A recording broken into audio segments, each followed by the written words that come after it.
Theme track programme में दोस्तों आज हमने आपको क्यों शीर्षक पर फिल्मी नगमे सुनवाए।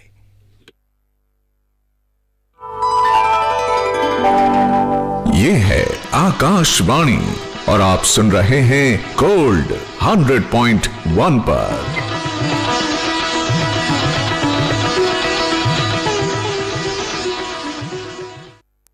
News Services Division of Akashvani presents Northeast Diary.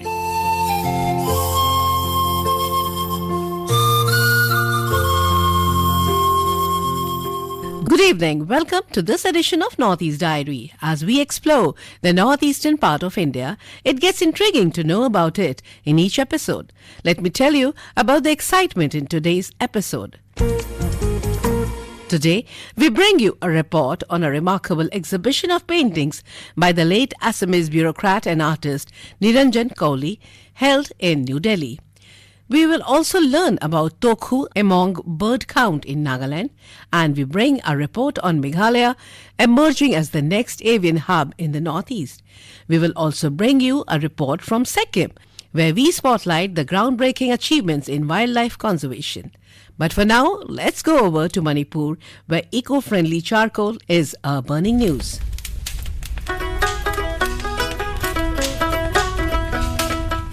Charcoal has been used since earliest times for a large range of purposes, including art and medicine. But by far, its most importantly has been used as the traditional fuel of a blacksmith's forge, as a domestic fuel for cooking and heating in many countries. Let's hear how an innovator from Manipur makes eco-friendly charcoal without using trees from our Imphal correspondent JJ Thokchom. The severe cold condition has pushed up the household demand for charcoal, as most people in the region depend on it to keep the place warm. Moirangthem Marchis from Ningthokhong Ward number 6 of Vishnupur district of Manipur is a chemistry graduate and currently surviving as a school teacher. Brought up by the farmer parents, his love for trees have given him the courage to conserve them. Marchis tried his best to stop cutting down trees for making charcoal, so he turned the table and made eco-friendly charcoal from rice husk. Now the rice husk charcoal is in great demand by the locals. His new endeavor had humble beginning from past 3 months, but with growing of demand from public, it has become a challenging task for Marchis to meet the demand. Waste papers, wheat flour and rice husk are the raw materials which has been using to make his eco-friendly charcoal. Speaking to Northeast Diary, Marchis said that due to financial status, he has been using a semi-automatic self-designed machine for making the product. He said, I produce eco charcoal from rice husks because we need to conserve environment, and rice husks can be processed into biocharcoal, which can be alternative fuel to reduce and replace the use of firewood. And rice husks is no more a biological waste. Finally, it has turned out to be product of great use. The rice husks is attention because of its eco-friendly nature and biodegradable properties.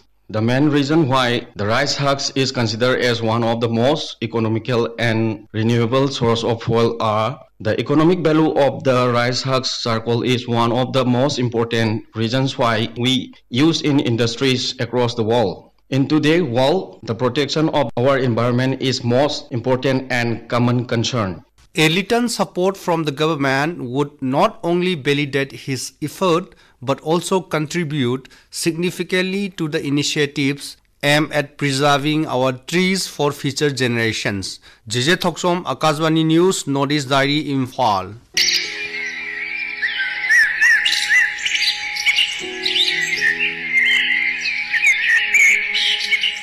Nagaland is a home to a rich and vibrant array of wildlife. Despite the diverse fauna and status of birds population in the state, which remains relatively unknown with indications of a decline.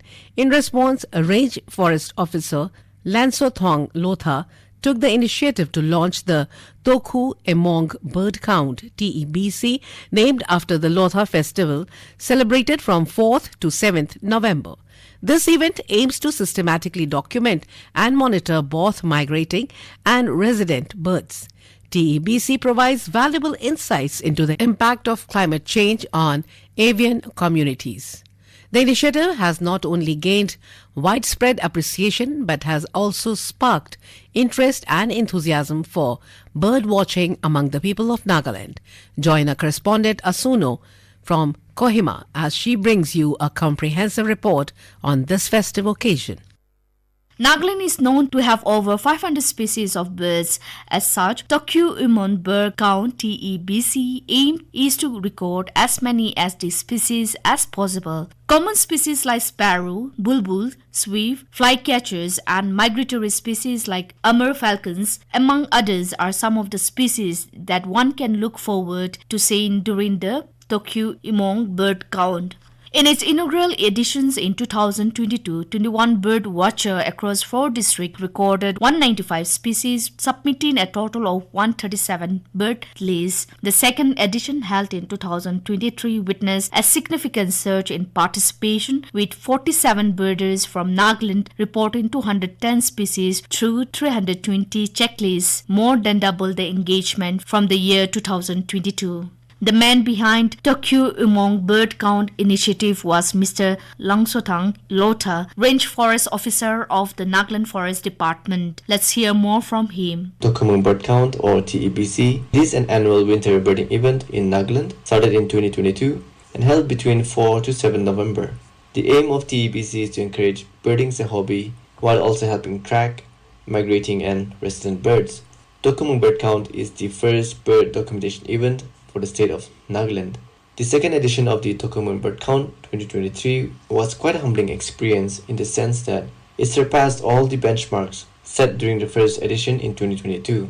And over the 4 days of TEBC 2023, 47 birders across Nagaland reported 220 species of birds in 333 checklists. The highlight of the TEBC 2023 is that a team contributed the first eBird checklist ever for the district of Tuensang, which was one of the only 2 districts in the entire country that did not have a single checklist in the eBird database. Now the eBird database shows 39 species of birds from Tuensang district. We were also very fortunate to have the Department of School Education Nagaland, Foundation for Ecological Security, and Eco Warriors Nagaland as partners joining TEBC 2023. The Practicing Food Sovereignty Research Team from the University of Melbourne, Stockholm University, and the Northeastern Social Research Center also joined as research partners.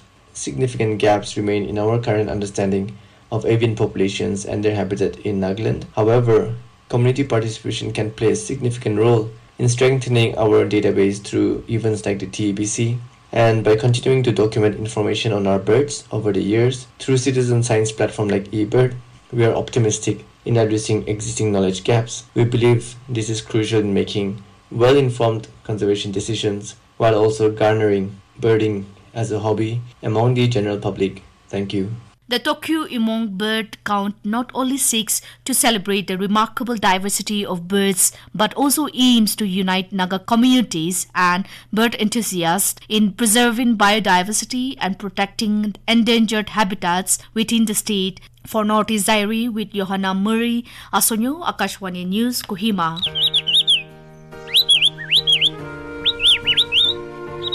With its distinctive and abundant species, Meghalaya holds the promise of emerging as the next avian hub in the Northeast. This aligns seamlessly with Meghalaya's vision of niche tourism. Join us as we delve into the details of this untapped avian treasure.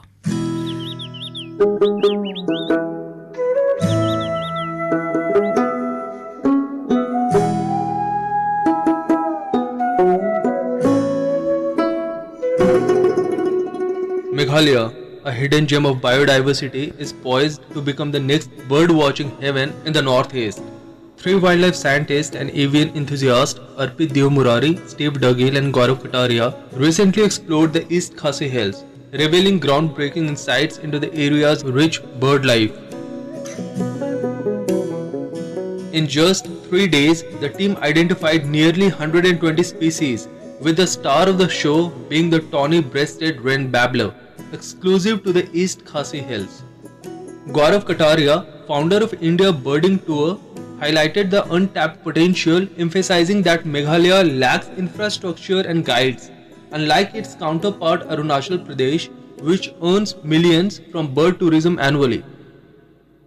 We three of us, we started from Delhi to explore some destinations in Northeast, which are least known. Well, there are many destinations which are very, very big, but Meghalaya especially, like people know only certain part of Meghalaya about bird watching, and rest totally, that means whole state is completely unknown almost. And we means if for a bird watcher to come here, there is no infrastructure, there's no information, there are no guides to take people. Whereas if you see Arunachal Pradesh, tourism, the bird tourism is totally developed already. And state is earning almost millions of dollars every year just with bird tourism. Without rest tourism, we are not even talking about. So with Alan, it's my third trip with Alan here.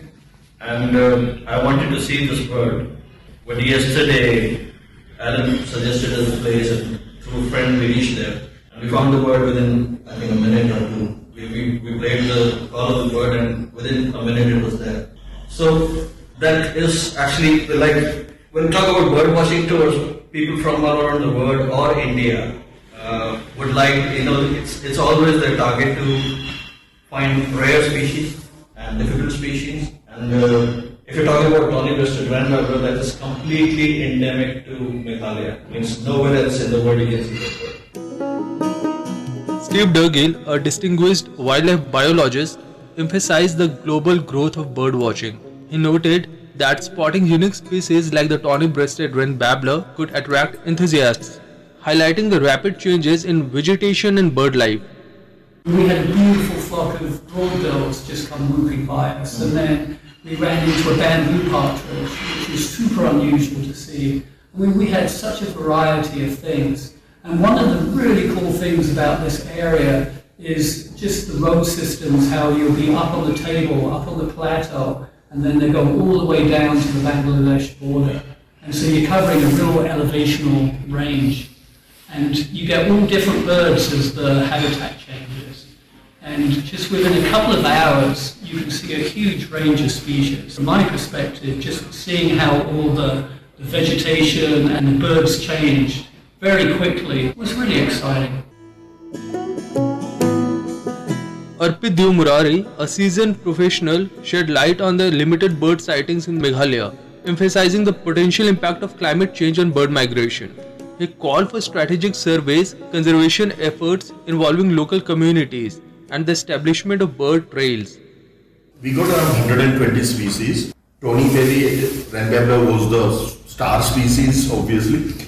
And we missed on one species which is also very critical to this area. It's called dark rum swift, or earlier it was known as Khasi Hill swift. It's a small black bird you will see on the sky.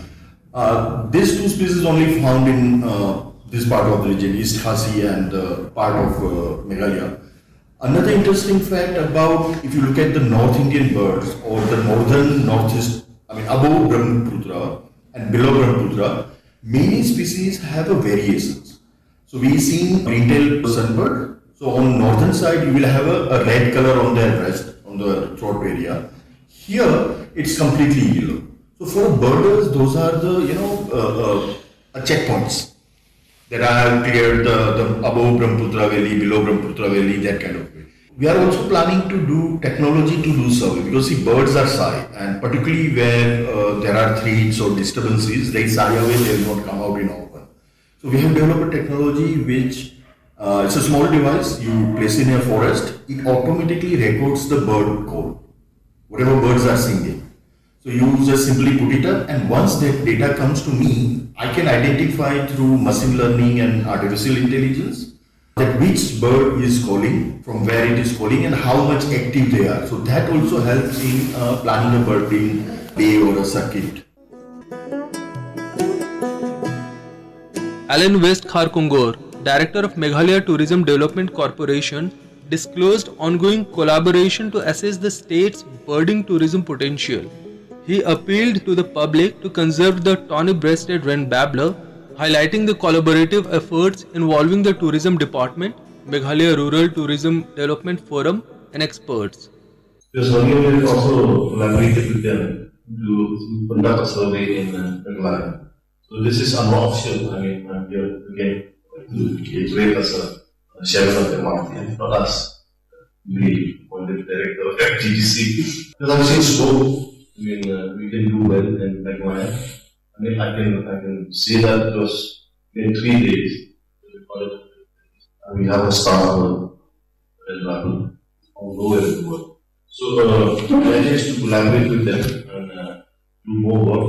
Of course, maybe to again meet the state government and just we need their support and help. The state government is urged to explore avian tourism's potential, offering livelihood opportunities and contributing to bird species conservation through the active involvement of local communities.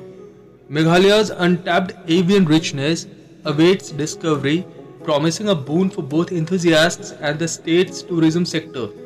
This is KG Chapola with Lamfrang Nonspung for Northeast Diary from Akashwani, Shillong.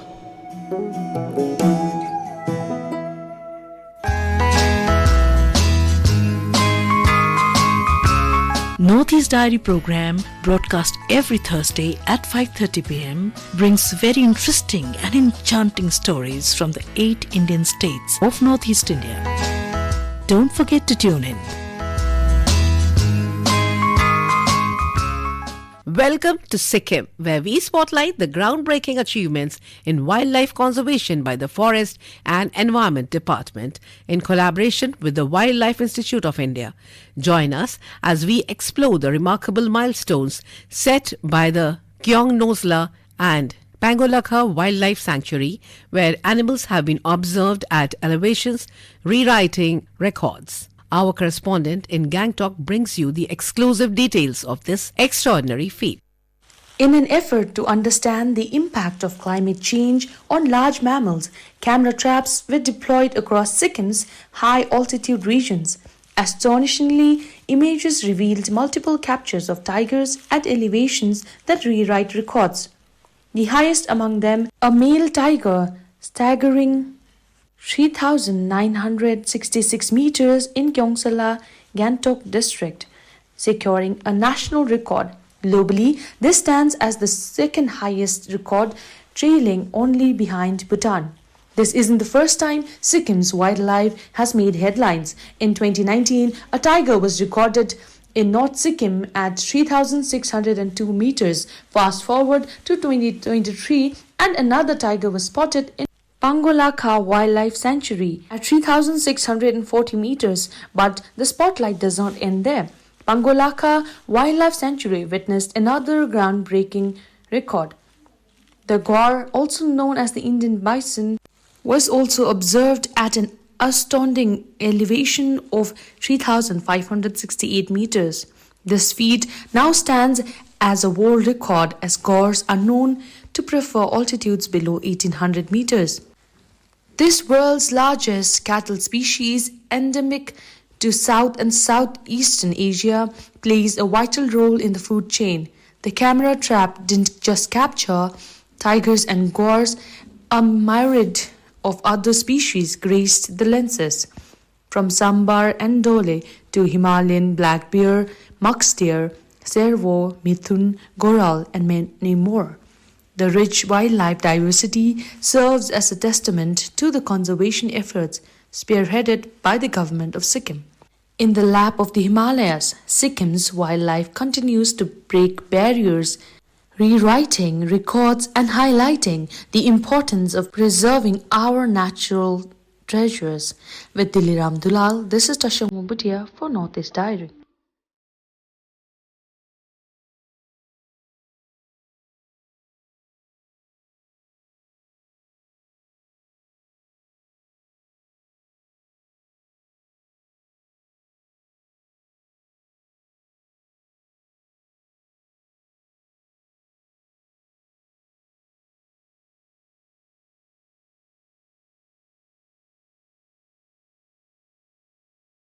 A remarkable exhibition of paintings by the late Assamese bureaucrat and artist Niranjan Kohli graced the Triveni Gallery at Triveni Kala Sangam in New Delhi from 24th December to January 2nd. Kohli's art, a blend of the real and symbolic, delves into themes of familial love, environmental concerns, gender equality, and patriotism.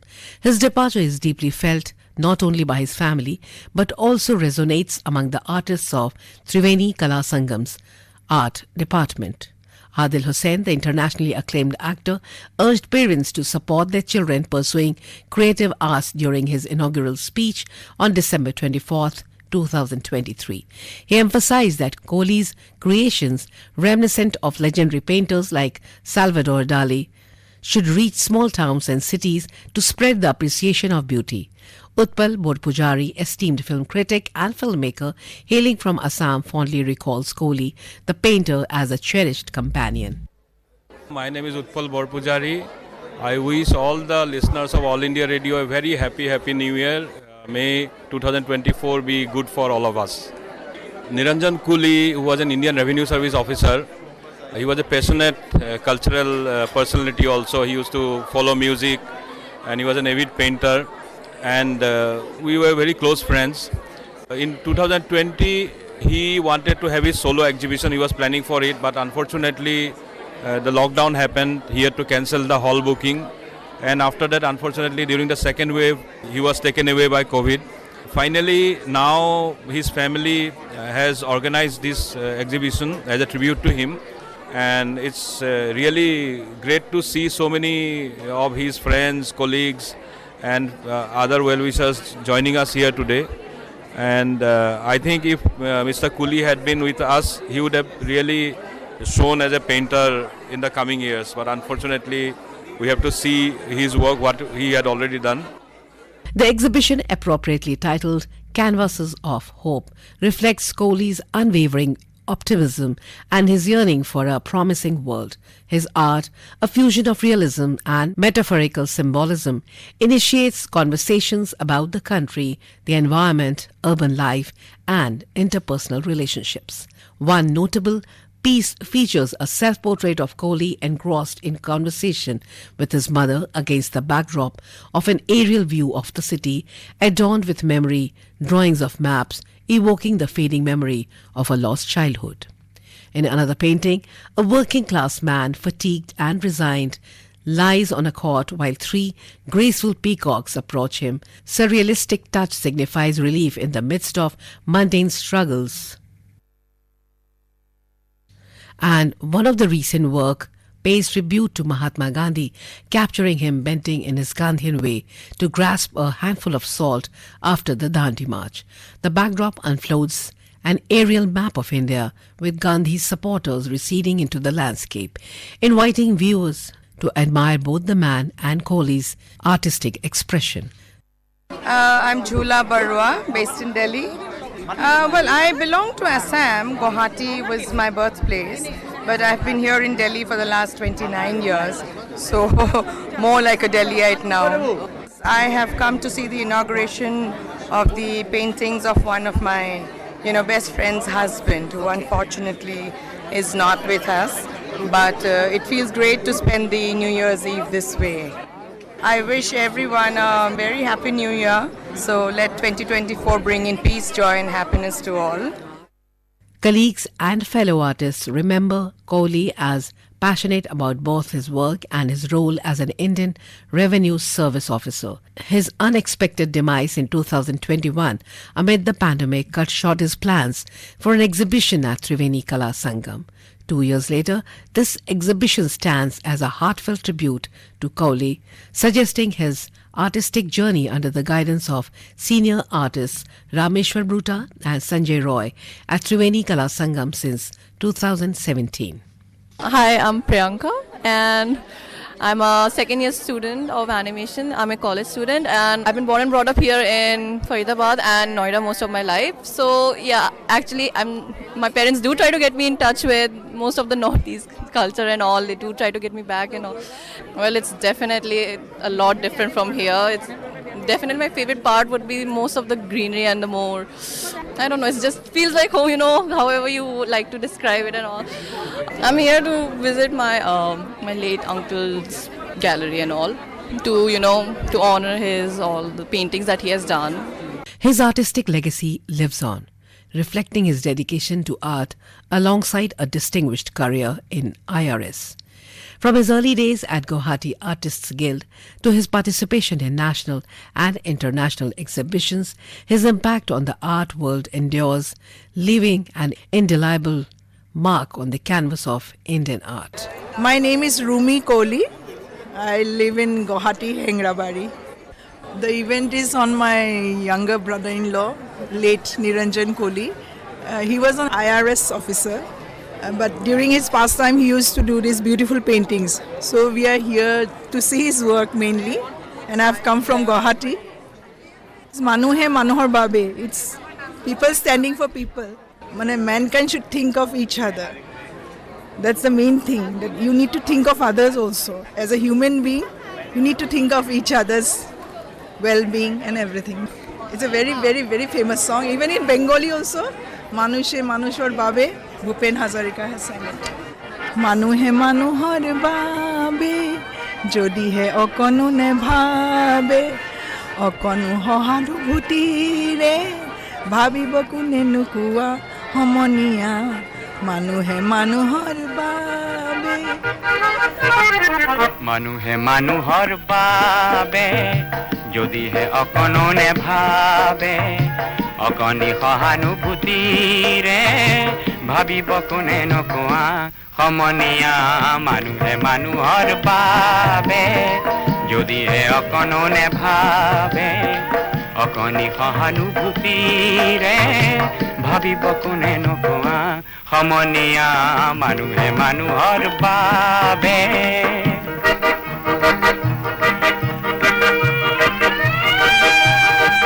With that, we come to the end of this edition of Northeast Diary. Do join us next week to hear more stories from this enchanting part of the country. Until then, goodbye. Manu he Manu hok besi bakuji, Manu he Manu hok kini bakuji, Manu he Manu hok besi bakuji, Manu he Manu hok kini bakuji. Purani itihas dohari le, bhul jano no bakua. Homonia, Manu he Manohar Babe, Jodi he Okono ne bhabe, Okoni hohanubhuti re, Bhabi bakune nukua homonia, Manu he Manohar Babe.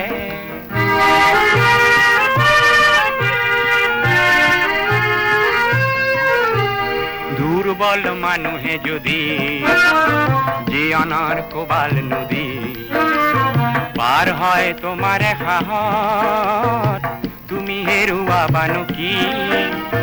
দুর্বল মানুহে যদি জীবনের কোবাল নদী পার হয় তোমার হাহর, তুমি হেরুয়া বানো কি? মানুষ যদি হে না হয় মানুষ, দানব কাহানিও না হয় মানুষ, মানুষ যদি হে না হয় মানুষ, দানব কাহানিও না হয় মানুষ, যদি দানব কাহানি বা হয় মানুষ, লাজ পাব কোনে নকোয়া সমনিয়া মানুহে মানুহৰ বাবে যদি হে অকণো নেভাবে অকণি সহানুভূতিৰে ভাবিব কোনে নকোৱা সমনিয়া মানুহে মানুহৰ বাবে যদি হে অকণো নেভাবে অকণি সহানুভূতিৰে ভাবিব কোনে নকোৱা সমনিয়া মানুহে মানুহৰ বাবে. This program was presented and produced by Vinita Thakur with assistance from Kumar Gaurav. It was brought to you by the News Services Division of Akashvani.